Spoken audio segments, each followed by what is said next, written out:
রোমেরোর পর গোলরক্ষক সমস্যায় আর্জেন্টিনা। দীর্ঘদিন ধরে এই সমস্যার ফল ভুগতে হয়েছে আলভিসেলেস তাদের। 2018 সালের বিশ্বকাপে হজম করতে হয়েছে একের পর এক গোল, যেখানে বড় দায় গিয়েছিল গোলরক্ষকদের। এক গোলরক্ষক কিভাবে দল পরিবর্তন করতে পারে সেটাই করে দেখালেন একজন, তিনি আর্জেন্টাইন এমিলিয়ানো মার্টিনেজ। টানা 2 বছর ইয়াসিন ট্রফি জয় করেছেন এই গোলরক্ষক। কোপা আমেরিকা 2বার জয় বা বিশ্বকাপ সবখানে শীর্ষ ভূমিকা পালন করেছেন এমি মার্টিনেজ।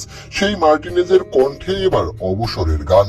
অন্য অনেকের মতো ক্যারিয়ারের শুরুতেই সাফল্য পাননি এমিলিয়ানো মার্টিনেজ। ধীরে ধীরে অনেক কাঠখড় পুড়িয়ে এসেছে সফলতা। তবে সেই সফলতা আসা যখন শুরু করেছে তখন আর পেছনে ফিরে তাকাতে হয়নি তাকে। জাতীয় দলের হয়ে সব ট্রফি জয় করেছেন, ক্লাবের হয়েও দলকে এনে দিয়েছেন সাফল্য। সেই মার্টিনেজ থামবেন কবে, কবে জাতীয় দল ছাড়বেন সেটা ছিল প্রশ্ন। সেই প্রশ্নের জবাব দিলেন মার্টিনেজ নিজেই। তবে এবার জুড়ে দিলেন শর্ত, একমাত্র 2026 সালে আর্জেন্টিনা বিশ্বকাপ জিতলেই সেবারই অবসর নেবেন মার্টিনেজ। জাতীয় দলের হয়ে 2 শিরোপা জয় এমি মার্টিনেজের অবসরের ঘোষণা আনতে পারে।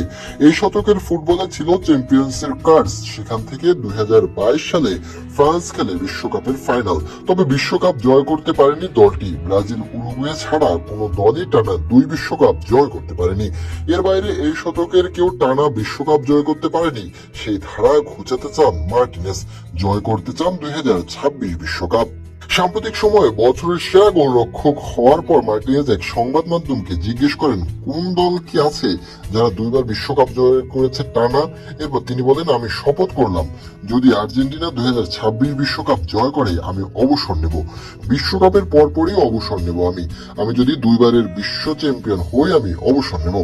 মার্টিনেজের কথায় পরিষ্কার, আগামী দিনে এখনো জাতীয় দলের হয়ে বড় লক্ষ্য আছে তার।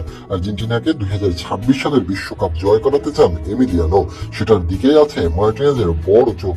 আর মার্টিনেজের অবসরের ঘোষণার কথাই যেন এটা প্রমাণ করতে চেয়েছেন তিনি। আর্জেন্টিনাকে আরো একবার শিরোপা না জিতিয়ে থামছেন না এই অভিজ্ঞ গোলরক্ষক।